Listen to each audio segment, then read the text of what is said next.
do it this week, we'll do it the way we've been doing it. Next meeting, we change the way we do it. Okay. What we want to do is, we need to have this package before the meeting, so we have a chance to review it. So if there's any discussion, we'll be ready to discuss it. Right now, sometimes we don't have a chance, or don't think of something, because we go through it. So we'd like to have our package before the meeting, not at the meeting. And that way, it follows what policy says you're supposed to do, is you accept the report or reject the report, or modify the report. Everybody good? And if it gets emailed to us ahead of time, we could We can read talk it about through, it. think of questions. It was, Yeah, it was like that when I first came on the board. We would get the packet so many days ahead of time. And then it changed. I don't know if it was when the director changed, but it changed. And Mass Board of Library Commissioners proposes that the packet go out a few days before the meeting. That's the way it is with other boards I've been on. Yeah, that's fine. Just has to change it where you get it done, that's all. Yeah, no, that's no problem. Okay. I mean, you were away this week, it wouldn't have mattered anyway. Well, yeah, but Bonnie could have gotten it all together. So what we'd like to do is get the Because package. it was sitting on my desk the entire time I was gone, so I could get it together before the meeting. Okay. So yeah, it's not a problem. Okay. So, Do you want me to wait through the motion, or do you want me to just? we're gonna do it the way we've done it this time.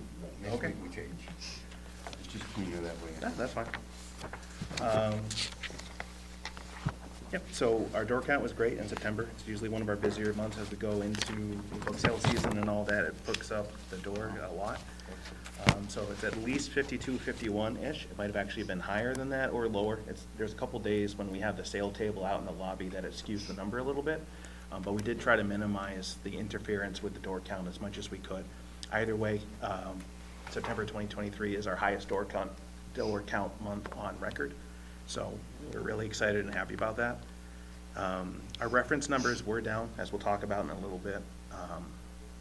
Facebook, and then we are tracking the Instagram and the TikTok followers as well now. Those are both better than the last month. Except for TikTok. We had a slight decrease, and we're not sure why. It might have been people just deleting their accounts. There's been a little bit of, some bad press concerning some folks with TikTok. You never know. Meeting room uses were down, unfortunately, and that's just due to the fact that both sides of the meeting room were tied up with the book sale for, almost 3 weeks. And then the circulation number, 7656, it is obviously down as we're going into our, what we call the fall slump. Basically, everybody gets tied up with school, with going back and, closing up the houses for the folks that are here seasonally, all that kind of stuff. Although we are still a couple hundred above what last September's numbers were, so we're still happy to see that. And then I'm very happy to announce that our total patron registered number is back over 5,000. So we're really excited about that. And then despite all of the decreases as we go into the fall, we still actually had an increase in the number of people using the computers and the amount of time they were used for. And I did go in and check, and it wasn't just the number of people and the amount of time. People were using the computers for longer periods of time. So it's actually up over a half-hour average per use. Story time, we had our first resumption of our toddler time program as we got the fall swing of children's programs going. But I'll let Bonnie talk about that. The Murders Mondays book club was great. We had a really good discussion. I have to thank the book club for dealing with us as we moved out to the main hall because this meeting room was tied up at the book sale. It was a little hectic. What was your book? Daisy Darker. Thank you. It was What was it? Daisy Darker by Alice something, I think. Alice Feeney, I Alice think? Feeney. It's kind of like a reimagining and a retelling of And Then There Were None. So kind of like a playing around with some of the themes of an old school locked room mystery kind of thing. It's set on a house out on an island that is connected by a sandbar to the Cornish coast. I don't know, there's just something about houses with sandbars connecting them to the mainland I'm absolutely fascinated by. I love it. It's just such a great thing. But yeah, so we had a really great conversation.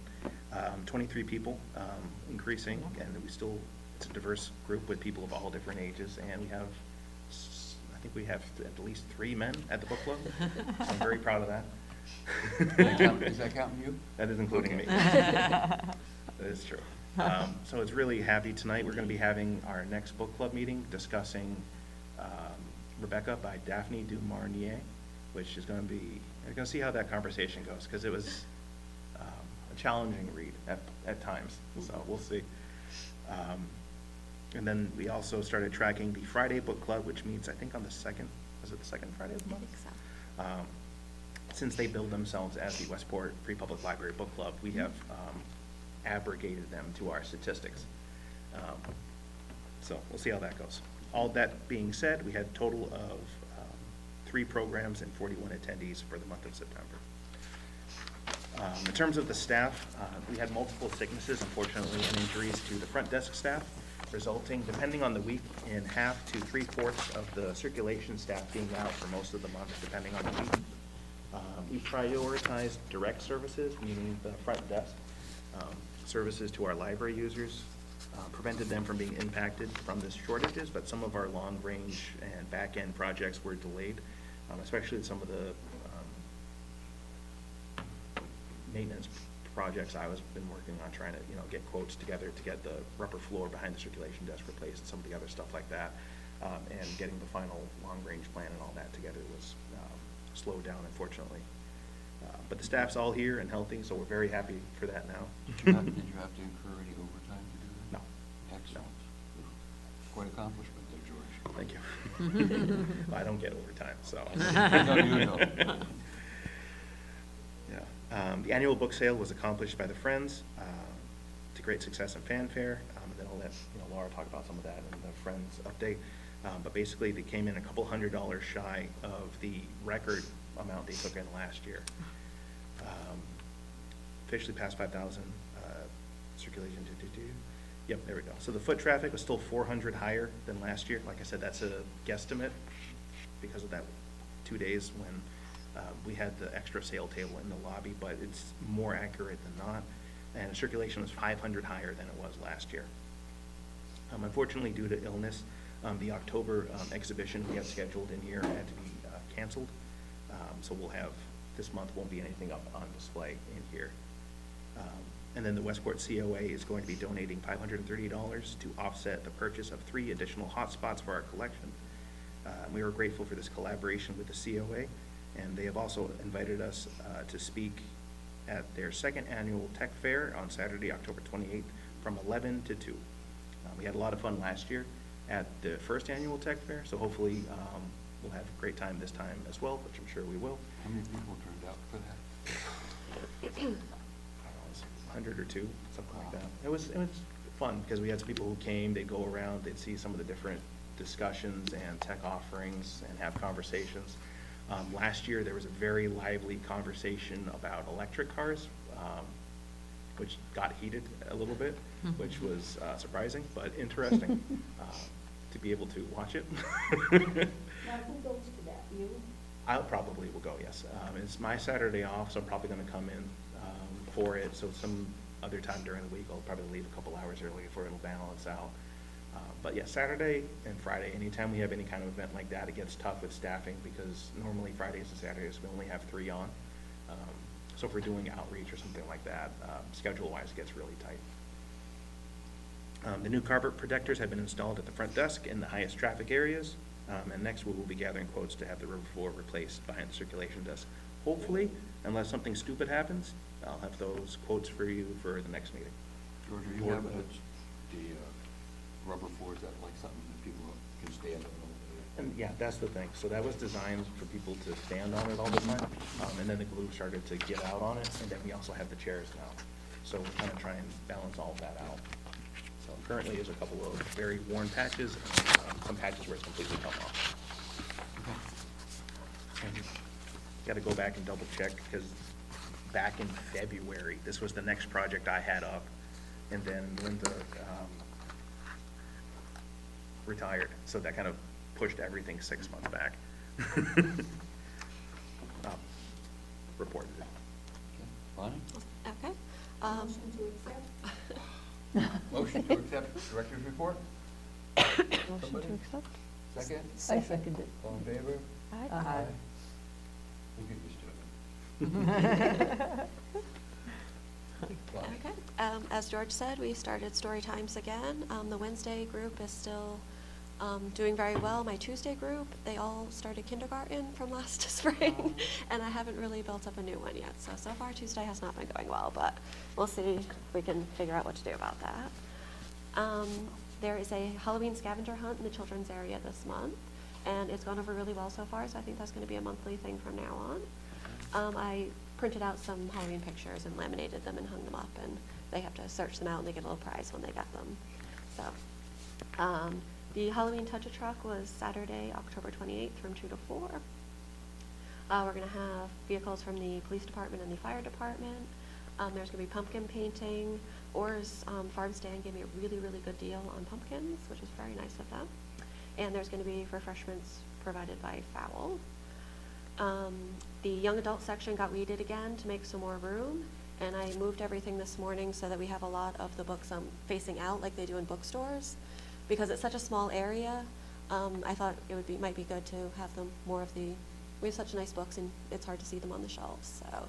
And I did that this morning and 2 of them already went out, so I was very excited. How many books was that total, do you know? That we weeded? Mhm. I don't remember. It was like 150, 200 or something like that. Let's see.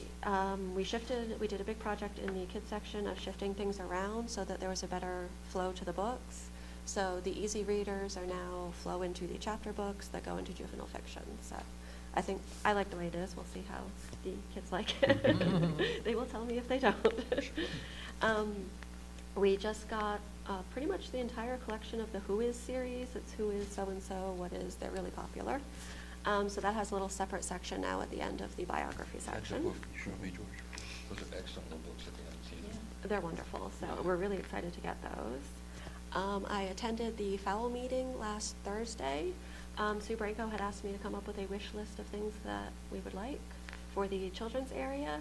So the first thing I think I had mentioned last month was the book school word book shelving, which I do have a picture of, and they are happy to pay for that. We have gotten a quote. Okay, I lost my picture of it, but it's basically, it looks like that, but there's 2 sections to it. So I can pass that around if anybody wants to see it. Yeah, it's similar to what we have, but it's taller, so there's a third row of shelving on it. That's where the Who books are gonna go? No, that's where the board books are going to go. Yeah, the Who books are in a section right after the biographies. They go right into that. They also, I mentioned that at some point we would like a second booth for the YA section, and they were very excited about that, so they actually want to do that sooner rather than later. The booth we have in the YA section, that's our, best seating, so. There's been some conversation for a while about getting rid of the low round table and those 3 lounge chairs and replacing that with a second booth. I go back and forth on it because the booth is very popular and it will get used. The kids love it.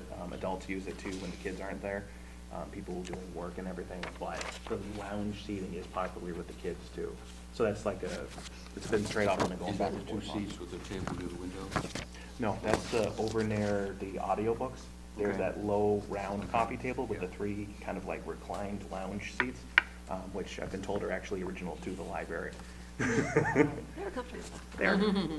But it's, yeah, so it's a kind of a change in style of seating because obviously the booth is comfortable and it is nice.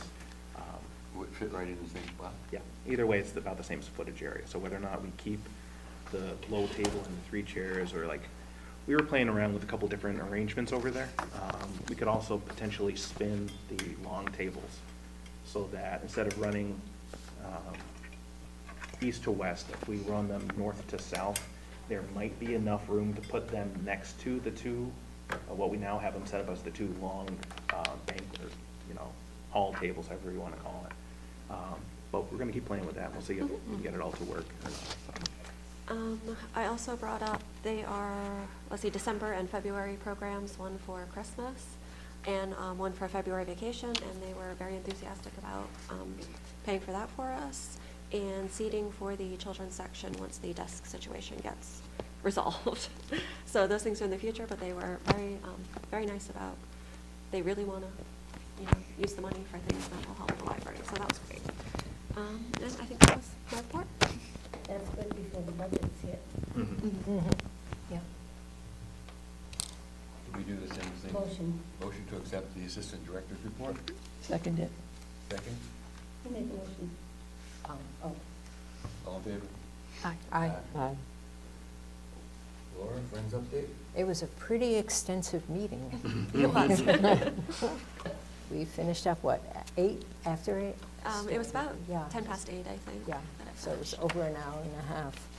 It opened with Rick, the media specialist at the middle school, high school, giving a presentation about what he does. I didn't know that, but the Friends had asked him to come, so he was talking about what he does there, how it's evolved over time, getting familiar with the space, reusing and reusing the space, shifting things around. There's obviously more media in terms of media, computers and so on, than books at the moment. He was talking about how he has a very supportive administration. He has a good amount of independence in terms of his ordering, and he has a tutoring, mentoring program going on at the library. And one thing he did emphasize, which is important to remember, is that we don't supersede the school library. We cannot take the place of the school library. We complement it. We work with him. He works with the teachers work with George. There's a good working relationship, and the school and the public library each have their own separate roles. So that was very interesting. The treasurer gave her report. She went over the figures in each of the accounts. At some point during the meeting, Bonnie received a check for the library, which was very exciting, for the library projects. And they were talking about maintenance projects that the library needs that might not be as publicly exciting as buying books or buying computers, but they were talking about, let's say, carpeting being worn out and needing to be replaced. And I believe the maintenance budget for the library was reduced to $2,500. Increased to 2,500. Is $2,500, and it's just not sufficient. Currently have the largest maintenance budget we've ever had. Very proud of that. Do utilities and stuff come out of that? The utilities have their own lines. Yeah. and that's after we replaced carpeting and everything. Well, if you think about it, right about now, the carpet is about 15 years old. So it's getting to the point where, I'm not sure what the original quote for the lifespan of the carpet was, but usually, most of the places I've talked to, it's usually between, 20 to 30 years, depending on the brand, and the wear, and all the tread and all that, so. So they would like information from George and Bonnie in terms of what expenses will be needed for things like replacing carpet. So you could prioritize here at the library, and so they could prioritize their donations as needed. They're doing a great job. They're all extremely hardworking about it. And the book sale, the paperback and the regular book sale took in $15,000 total, which was very, very nice. They reviewed the upcoming programs that Bonnie presented, the Touch a Truck, the toddler shelving, Mr. and Mrs. Claus coming, the February art program. They planned a volunteer dessert party, which was this past Saturday, which I couldn't get to, but I'm sure it was. Did you They get had a that? lot of people come. Yeah. Yeah, it's a great idea to have a potluck like that. And they mentioned that they're accepting donations in memory of Ruth Manchester, who was a library patron who passed away. They received one check and they're expecting more, and that'll go into their general fund. Specified for anything in particular? No, it's not designated for anything specific. So it'll just go into their general fund and eventually as the library needs. And they're having a meeting in November at which at their annual meeting, they'll elect new officers. And they're starting their fall membership drive. I believe they have something over 200 members now, or around there. It's like 230 And then, something. okay, they'd like to increase it, which would be fabulous. Social media is getting used more and more by FAL and they're getting a good response to that. And they have really savvy tech people working for their social media. So they're hoping that'll help increase the membership. So I think that's it. I took a lot of notes. Did they talk about Sue retiring as the head of the book sale? Sue did mention she is stepping aside. Because that's Yeah, a Sue big Burns deal, is stepping yeah. aside. That's a big hole. Because she just did that 1 year, right? I don't know the No, I background. meant from the file. Oh, Sue this Burns. is Sue Seeley. Sue Burns, Sue Seikay, I'm sorry. as was, yeah. She announced, and they received resignation from David, I forget his last name, from the board. So Was it- it'll be a whole turnover in And- November. Okay, but there's no talk about someone coming forth to do the book sale? They didn't speak about it then, but they'll speak about it at In the next November, meeting, okay. yeah. Yeah, I've heard that they're thinking of discontinuing it. But that's the biggest source of Oh, I know. It's the funding. biggest fundraiser. So I was in Williamstown maybe 2 weeks ago, and I went into this used bookstore called Chapter 2. And when I went in, the woman said, "Have you been here before?" And I said, "No."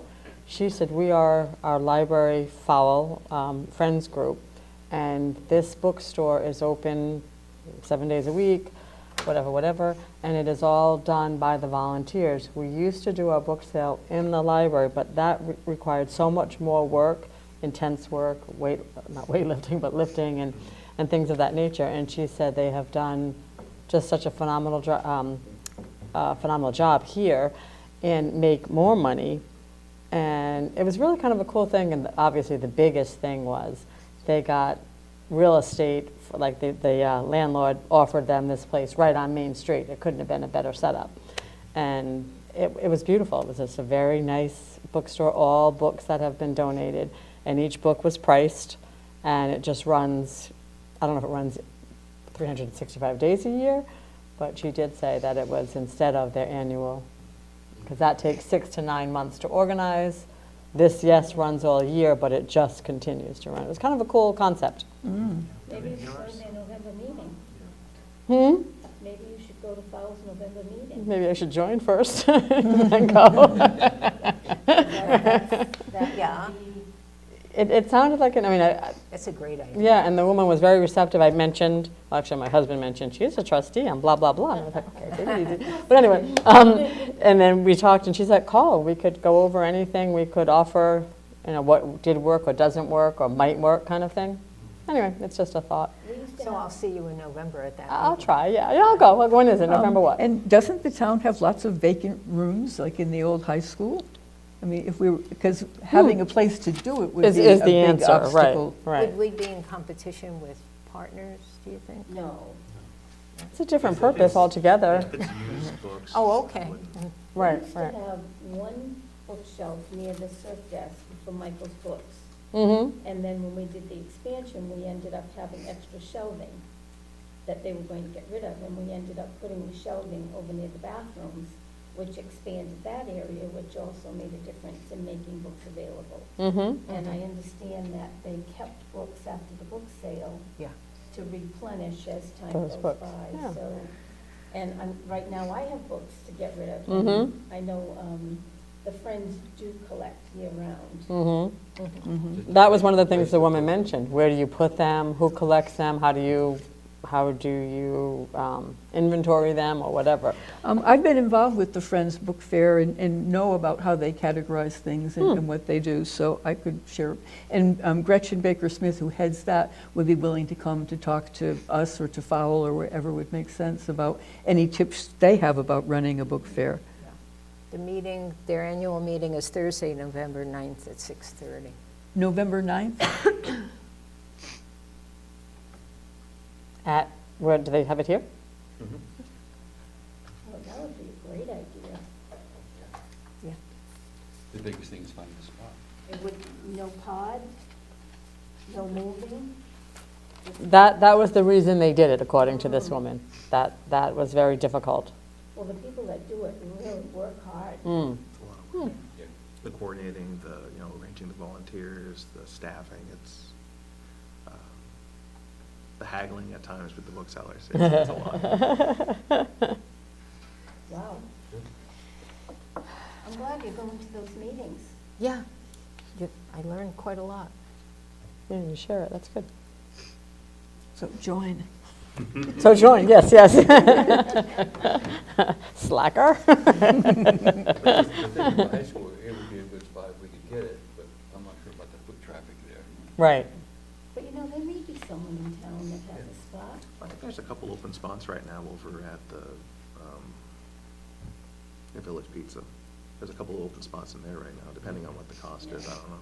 Well, they collect high rents there, They that's do. why Yeah. there are a couple of vacant I know. spots. But I mean, there is that development right across the street. But someone who owns a building, like across the street, is that Bradshaw Insurance, do they own that? I don't think so. I'm not sure. Is But- that Plaza? Yeah, that little, Sure. On their, yeah, Near the bank. across, yeah, Right next to, yep. but there might be somebody. What about the empty building that La Pointe Insurance said on Main Oh, Road? there's an idea where. Because that's empty. They moved everything back to Fall River. Right, Brayton, Reeves Yeah. owns that, doesn't he? that's, that was Carl's house, but I think his son is there now. His daughter. No, I think, His daughter? yeah, I thought the building was Sue? empty. The yellow house, she lives. Right, It's she the lives in building the house, next- but the building building, next to it. right, but it belongs to, Yeah. yeah, that family. Drayton, is it Yeah, Drayton? Sue Brayton. And I know the garage, that big garage that's in that. Yes. They just cleaned all that out. I know. So that's all empty too. Oh, I just wondered what they were doing with that. They knocked one down? Mhm. Yeah, that was falling down now. Mm. I don't think they had a see choice. what you started?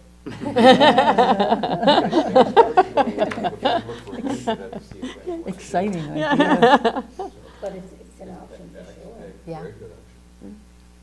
I'm sure they would man that various times during the day by volunteers. Right. It wouldn't be 8 hours a day, but anybody can do a couple hours at a time. Okay, moving, trustee subcommittee. Safety, we have a meeting after this meeting, our safety Yes. meeting. Mhm. Okay.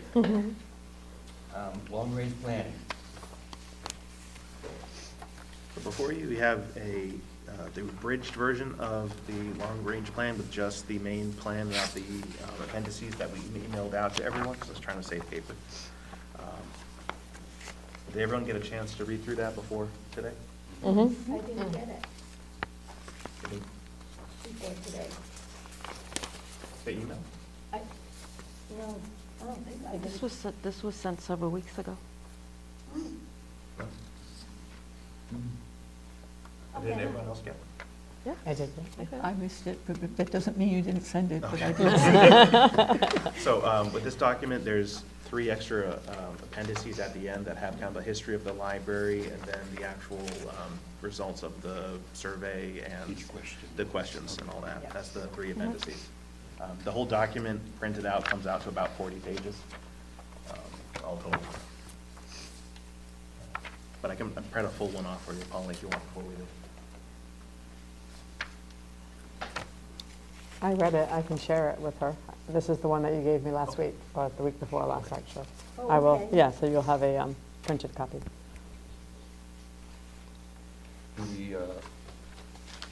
We're supposed to approve this today? If you want to, or if you want to hold off and do it the next meeting, since everyone hasn't gotten a chance to read through it, that's completely up to you. Basically, as long as we get it into the NPLC at some point, we're not applying for any grants this round, so it's not vital to get it in before a certain date this year. I love the logo. Really. Isn't it great? Yeah. How do you want to hold off on it since you haven't read it? Yeah, well, So is this more extensive than this? A little bit. Oh, okay. it's not important that we vote on it today. Okay. No, I can hold, we can wait till November. I did hear that it was very well done. Okay, we'll pass over this and vote on it at the next meeting.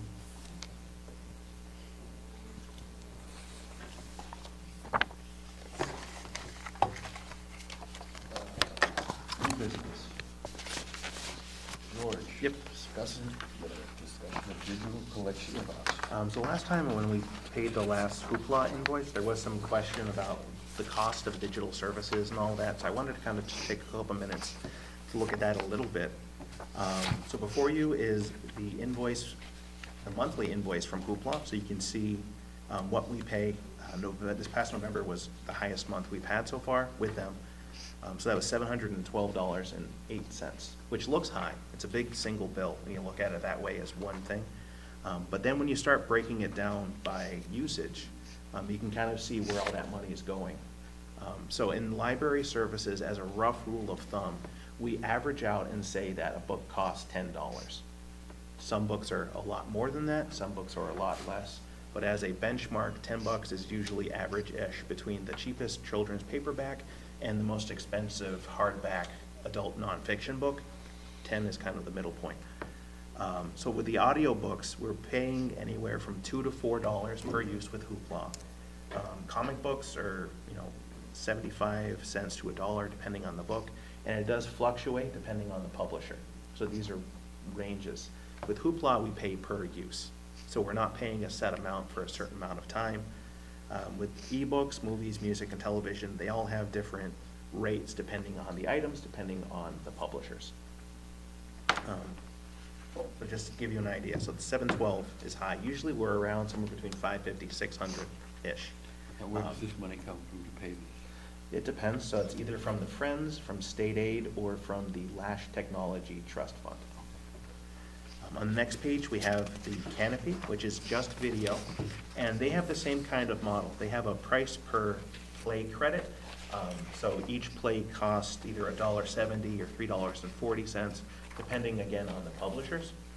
They also have bundles that you can check out with one play credit, which is all of the one particular Great Courses course, or if you use one kids credit, it gives you access to all of the kids programming they have available. Gives the individual the access or the library? The individual. Okay. So this is, the individuals directly check out these materials from either Canopy or Hoopla. And how much you have to, or how much we get invoiced per item varies depending on the different deals that they have with the different publishers. George? Yes, ma'am. Who is Rosa Parker? I was wondering the Is same she thing. under Bill 2, Westport Free Public Library for Canopy? Some of the billings have like weird names on them, Oh, okay. so I She gotta, never used to work here.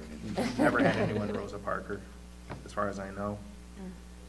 Yeah, it's like, same thing with if you go to invoice, if you get a stamp or a packaging thing from eBay, they have like some random name on all of those. It's like an invoicing thing. I gotta check on that though. That's a good point, thank you. Do we know age groups that choose these? No. And that's one of the problems. So with Canopy and Hoopla, they don't track, automatically track usage. I can go in and run a user report and see ages and things like that, but they don't track in terms of particular age groups, checking out particular things. I think in some places it's because there are some states that are cracking down on who Yes. checks out what, so they're trying to avoid that somewhat, because some states have actually banned libraries from contracting with Hoopla or Libby, which we'll be looking at next, because of censorship issues, basically. But then, so basically between Hoopla and Canopy, the reasons that we're paying these invoices for them is because it's cheaper than Overdrive, which on the third page, as an example, what you have before you is the waiting list for the particular ebooks and audiobooks available through Libby. With all of our digital services, there's two different models. It's either pay per use or pay for license. And the licensing model is we have to pay by basically upfront, there is a subscription fee that we pay for particular collections in Libby, which used to be called Overdrive. It's the same company with a new app, which gives us access to different stuff. And then on top of that, we then have to purchase individual titles. And as you can see on the right column, that is the price of one individual copy of each of those books. So for example, James Patterson's 12 Months to Live, one copy is $300. So the two is how many copies there were in that example? In that example, the 2, I believe, is, yes, there are Because you got currently 3 2 columns copies. here, 52, 26, and 2. Yeah, I couldn't get it to print out right. But yeah, the 52 is how many holds there are, the 26 is how many holds per copy or something like that. And there's 2 copies. So the 2 copies are 300 each or 150? No, they're 300 each. So it would be 300 for an additional copy if we wanted to try I to see. shorten the wait Wait time list, for the I people see. who are on hold for the books. What is the average wait time for, I guess it varies depends on the book. of So course. with Libby, it depends on the individuals, because people can choose how long to check the books out for. It's either Oh. 7, 14, or 21 days. Oh. So it's a lot more fluctuating, how long it'll take to go through a Sure. wait list, because you don't know. Yep. The good thing about Libby is that things can never be overdue, because they will automatically be returned. So They just take it. it automatically goes back. Yeah. So that's good. The downside is that the way that Libby works with those licenses, they're restricted by amount of time or number of checkouts. So they're not just, we don't own the book digitally. We're just purchasing a license to access the book. So once we hit whatever that cutoff is, that particular amount of time or those particular number of checkouts, we have to repurchase the title at full value again. Oh, wow. Huh. So we're not actually buying the book, we're buying access, a license to Yeah, use the book. So at that point, we'd have to, for full value of $300, $200, $100, some of the cheaper ones are 50 or 60 bucks each. I think is Holly on there? One of the other lists, Stephen King's newest book, I think was $400 for the audiobook. And there's only 1 copy right now in all of the Sales Library Network, because it's so expensive, no libraries have bought additional copies.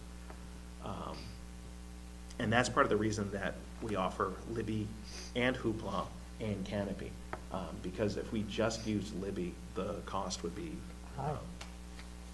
high, or the wait list would be so long, it would be almost unusable for a lot of folks who wanted anything that was a new release. It would only be available for farther down or backlist titles, things like that. Did we have one of these that kind of dropped off? on the Yep. electronic- We just got rid of one called Tumble Books, which was not renewed as of July. And basically, Tumble Books 10 years ago was the name for kids' ebooks. Back then, there was no other publisher that was really focusing or doing it. Since then, Libby and Hoopla now do offer children's books as well as children's read-along books and a bunch of other materials, graphic novels, things like that. So the usage just wasn't there. It spiked for a little bit during COVID, but then it crashed back down. So some of the Tumble books were only getting, maybe 3 or 4 uses per month. And one of those just got dissolved too, right? One of those companies that we did electronic books with. No, what happened was, so 6 years ago, Overdrive, the company, had an old app called the Overdrive app. It was not designed for the future. It was just designed at that time to work at that time. And there were some problems with it. They couldn't really update it easily. It was clunky. So they designed a new app called Libby. So that's the. Yep, so for the last 5 years, they've been slowly moving people from Overdrive to Libby, but they've been managing and offering both apps so that people who were using Overdrive didn't have to change to Libby if they didn't want to. But it got to the point where the company didn't want to have to spend money on both apps, so they finally pulled the plug on Overdrive, which has been a gradual thing they've been working towards for the last 6 years. George, when you take out a book on any of these apps, can you use it on multiple devices? Yes. What happens if you go past your time? So it depends on, well, the short answer is you can't. So in Libby, there is a function where you can renew books if no one else is waiting for them. But if it's anything like a new release, a popular author, the chances of it being able to be renewed are low. So what if you're like on 20 pages left and your time is up? Then if there's no waiting list, you can try to renew it and it might renew it. If there is a waiting list, it will automatically be returned, but the app will remember for you where you left off. So you can put yourself back on hold, and then you get it, you'll be right where you left The off. last chapter, 3 months later. Yeah. I just returned my book last week that I didn't finish by about 20 pages because it was But it's was one of those due things, when like, someone was the waiting. cost of the Don't know ebook the end. usage has been so high, it's been really actually helpful for us by spurning libraries to really get innovative. Massachusetts is the first state to offer reciprocal ebook borrowing across library systems, which we really, we're proud of, because it's something amazing that you can check out with your Westport Library card an ebook from Boston without getting another card with them. We were the first state to do that. And we actually had to, the MBLC, MLS, and all the different library systems had to work with Overdrive, the company, to make sure that would work on the back end. And it has, it's amazing. I mean, you can go in and check out a book from Worcester digitally. I've told everybody, there was an audiobook I was waiting for in Libby. It had an 8-month wait. That's not an exaggeration. It literally was an 8-month wait because there was only one copy in the entire sales network for an ebook. I was able to sync up all of the accounts with all the different library networks in the app. Worcester had 22 copies. I was able to check it out instantly just there. So just as an example, so $300, $239, $179.97. Most of those are 2 years or something like 20 or 30 checkouts. And that's why Hoopla, even though, you know, it might look like a big invoice, if you compare that to some of these books, it's literally 2 books, the cost of some of the others. No, it's really good that, that you're doing this, because a comment was made by a town official while you were away, that, you know, with the override not passing, closing the library would be an option for the town. And I really like the fact that when you check out a book, it tells you how much money you've saved by checking those books out. If we can only get some of this out there for people to see. No, that's true. And that's one of those things. I mean, if you look at, I haven't done the math on the new tax rolls in terms of how much each individual household pays towards the library and their tax assessment. That's something I want to do, because most towns it's somewhere between $30 to $40. Westport, it might be lower than that, because obviously we're a lower tax state, town, depending on Massachusetts. But, you know, that's the cost of one book. Well, after that comment was made, someone said to me, well, I'll just go to Somerset or Swansea for my books. I said, no, you won't be able to do that. And what do you mean?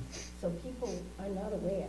Yeah. And the Friends have been working on that. They've been doing a lot in their newsletters and communicating with their members about, you know, why fundraising is so important, what it supports in the library, what happens if the library isn't supported. But when a town official makes a statement, it's not good. It's not the first time she said that either. No. She needs education. Okay, so your main purpose for bringing this up But just is to show information. us what- Like in terms of, you know, what goes into where the numbers go and all It's that. very good to know. Well, At the discretion of the chair. Through the chair, if it's digital, why is there like only one copy? It's digital, so. Good question. So, basically, what you're not actually paying for the thing, you're paying for access to the thing. So it's like logging into the cloud, right? And then when you download something to your ebook reader, your Kindle, your car, some people, you know, you can download to your car now. For some folks, if you have a fancy car, which blows my mind, but there you go. You're temporarily storing a local copy of the thing from their cloud. So you're not actually buying the thing, you're just paying for access to read it, to view it, to see it temporarily, and then it'll automatically delete itself. Like, you know, Mission Impossible, this record will self-destruct and yada yada. That's what it does. I would imagine a portion of that probably goes to the writer, just like records. If you play the records, I suppose the money goes to the Well, that's part of the problem, it doesn't. It doesn't? No, it's one of those things like, same thing with like record deals. You know, like a lot of the times by the time they're actually getting access to it, the authors don't get hardly anything. It goes to the publishers, and that's the problem. So right now there's actually, I'm on a committee that's working on some discussions about legislation to encourage fair buying and contracting with the publishers and with the ebook distributors to libraries, because you know, there are times when the prices that libraries are paying, it's literally a 3 or 4 time markup over what an individual would pay Amazon or something like that. And Amazon is selling at a loss for some of their stuff that they have available to stick it to the publishers so that they get better deals on what then they turn around and buy and sell. That's why part of the reason Borders went out of business. But you can go down a whole big rabbit hole on that. But the short version is you don't actually own the digital thing, you're just getting access to it. So the companies are restricting how many people can use the ebook at a time. So you can pay to allow more people to use it at one time, but that's what they call metered access. Good question. Any more questions? All right, let's move on. Holiday schedule, George? Okay, so that is the calendar you all have in front of you That's for 2024. for 2024. FY 2024, which we are currently in. Okay, so the topic is scheduled for 2023. Yes, so FY 20, so this, okay, I'm sorry. So we have the FY 24 holiday schedule, which is what we're about to hit, because our fiscal year runs from July to June. So we're about to hit the FY 24 holiday period, not the calendar 24. Gotcha. Okay. So this takes us to the end of the year. So this is just November and December of this calendar year is what we are currently discussing. It gets really confusing, so I try to get this, especially because the staff obviously like to schedule family and holiday time, so the sooner we can decide what we're gonna do for November and December, the better for our staff, which we try to accommodate as much as we can. Now, last year, we said we were gonna see how many people used the library Thanksgiving Saturday, whether or not it was a busy day. I believe we had less than 50, but I have to go back and double check that number. But Is it was a that- very, very slow Saturday. Because the question had come up about whether to be open that day or Right. not. Now, if it's closed on that day, how does that affect people's income? It wouldn't, it's just a matter of schedule, Move so. people more into the week, just fill whatever hours. during And the that week. would be the thing. So it gets a little hectic because of trying to schedule the staff on, less days. But I know we had talked about that Yeah, last we year. did. On a And- typical Saturday, do you have any part-time workers or just full-time? Normally, it's 2 full-timers and a part-timer. Okay. Actually, I don't know, because if we were closed on the Saturday, You'd have 16 hours to absorb into the week. it would be, I'd have to sit down and do the math, because we have 2 part-timers that normally work 15 hours a week. And then we have 1 part-timer who works 19. How many people do you usually get on a Saturday?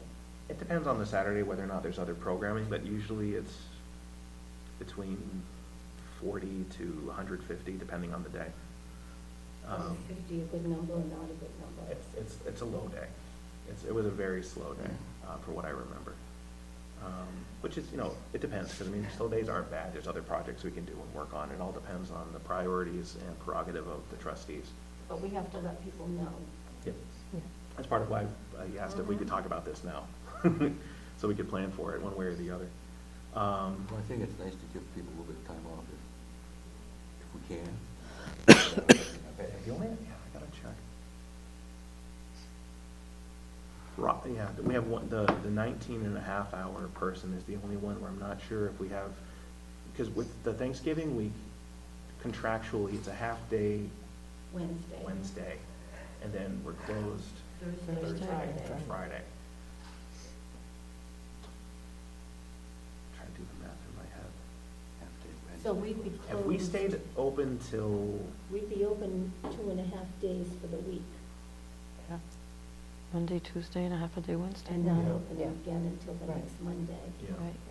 That could be a concern for people. I mean, we could also play with it so that, the full-time staff could have a half-day on the Wednesday, and then we could stay open Wednesday the whole day, with the part-timer, so everyone gets their hours. But the Saturday is convenient time for people. That's the difference. It between depends that. on how, then that's the thing, so however what the trustees want to do, we can make it work one way or the other. So even if the library is open for all of Wednesday, so the part-timers can get all of their hours in, Mhm. But that doesn't help people who come in on a Saturday. You know what I'm saying? Saturday people don't, they work on Wednesday. Yeah. But that's why I- it's, I just Is wondered- Wednesday a night? It's not a night No. schedule. I mean, is the goal to try to have some people have some more time off? The goal is to serve the community if the need is there. And I just ask, because I always hate to see people lose hours. You know, but that wouldn't be the case anyway. How many staff people would be traveling to family who it would want a depends. And Saturday that's off? the thing, right now, the staff is waiting to see what the trustees do before they start planning. So someone gets stuck, or does someone usually get stuck? Me. Yeah, usually it's me and then the part-timers, so if something like that happens. How do they feel? How do the part-timers feel? They'll work if I ask them to, so, but, you know, obviously it's. Can you split it with Thanksgiving and Christmas? Have half staff? Oh, Separate payday. And well, then- they're two separate, but the thing is Yeah. 2.5 days enough time to have the library open for the week? Well, that's what I'm saying, we can make it That's 3 fine. days, so, or not, it all depends. It's up to you guys. So you can make Wednesday a full day instead of a half day. Mhm. I mean, we can even make Wednesday at night if we wanted to, give somebody extra time to come in. Mondays, we're open till, you know, till late, so if somebody needs to come in at night, they could. Well, the night before Thanksgiving, people are usually busy. Yeah, Yeah. usually, I wouldn't recommend it, but if you wanted us, we could. What is your typical Saturday, mid to late November use of the library? Dropping off a book, picking up a book, or are they? Pretty much, yeah. We don't have a lot of programming because it's, you know, it's the holiday season, people Right. running in, people running out. So you can still drop your book, so that's Yeah. done. Yeah. You just can't pick up your book. Which we might have to, I mean, I might have to come in and empty the book drop on Friday if we would be closed for that long. Mhm. So do we want to this year see if we get complaints if we're closed on a Saturday? You try it. I mean, we said last year we would want. Town hall, I mean, that's the thing. I mean, town hall is closed that long, so. Yeah, but they're not Right. open They on don't work Saturday Saturday. anyway. That's what I'm Don't saying. work Saturdays So- anyway. Yeah, we're so different from town hall. I know. or landfill. But yeah, so if we want to just kind of go through and talk about the different holidays. The other one is, I think we decided last year at Christmas that we were going to close the day. well, I know, before we Right. get there, there was also Veterans Day. Yeah. So Veterans Day, the town is observing it on the Friday. I would ask the board's permission for us to observe it on the Saturday, which is Veterans Day. And then whatever staff wouldn't be working on that Saturday, we would just arrange with them to have a holiday on a different day of the week. I think that's fine. Yeah, that Yeah, sounds that's good. fine. And then after that, the next one is the Thanksgiving, which we already started talking about. Mhm. So, have we finished up with the 17th? What's the I'm 17th? sorry, you're looking at the 22nd, 23rd, and 24th. The 17th is our payday. Okay. So the ones that are H. What, we're talking about this week too, so? Nope. Oh, this week, okay. So, week.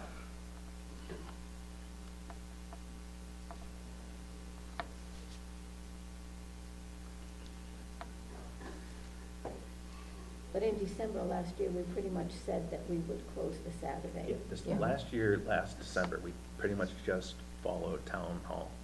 So that would be the 23rd The 23rd and the 30th. Yeah. and the 30th. And then the 22nd and the 29th were half days, and we were closed on the 1st. So then if you do this, you've got 1, 2, 3, 4 Saturdays if, out of 1, 2, 3, 4, 5, 6, 7, 8, 9, 10. Almost half of your Saturdays in November and December. It'll be one Saturday in November and 2 Saturdays in December. Well, maybe Thanksgiving, right? The Oh, 25th? Yeah, so that would be the 11th, the 25th, and then the 23rd and 23rd 30th. Yeah, Yeah. you're right.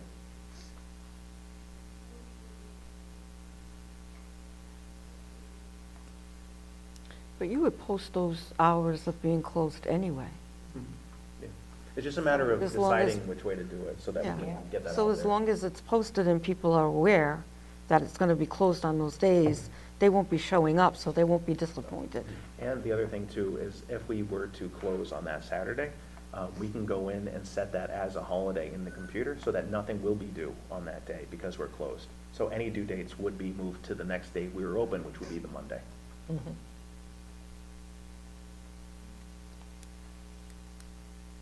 And obviously, that would be an inconvenience to folks who do come into the library to use the computer, but as long as we can get that information out to them ahead of time, either way. But how many people come in on a Saturday to use the computer? Mm. I mean, I've come in here on Saturdays and it's dead. Yeah, it depends on and that's the thing, it always depends on the day of the week. So what's the motion? I say Saturdays off. So that's, the 11th will be Veterans Day, Yeah, Yes. and close on the 25th. 25th, 25th of November. 23rd, and 30th of December. Okay. Motion, Polly? Yes. Second. Second. All in favor? Aye. Aye. Then, would the feeling of the board be for me to keep us at 9 to 5 on the 22nd? What do you want To make sure everyone has their hours in? I don't think the half-day before Thanksgiving's a busy day. No, but it's just, I agree with you. Oh, to Let give them To work. give them their hours. Let them keep their hours so they don't lose their Yeah. hours. Yes. Yeah. Yeah, but I think it's important for people to get their pay. okay. Yeah. Thank you.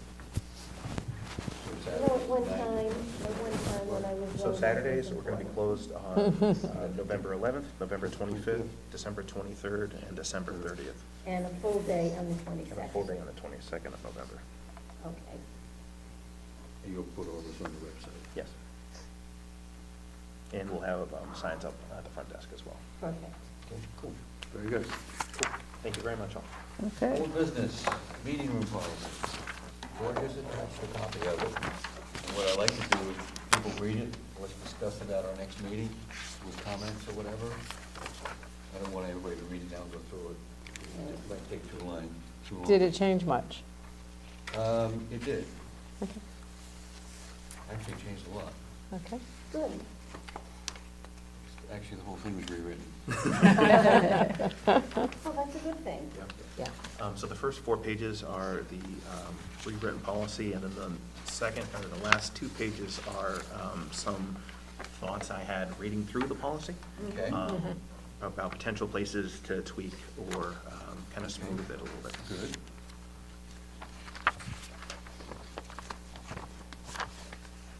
So if you want to read these, we'll talk about it next. month. Okay, sounds good. And be prepared to vote at that Yep. time. Yeah. Prepare to vote.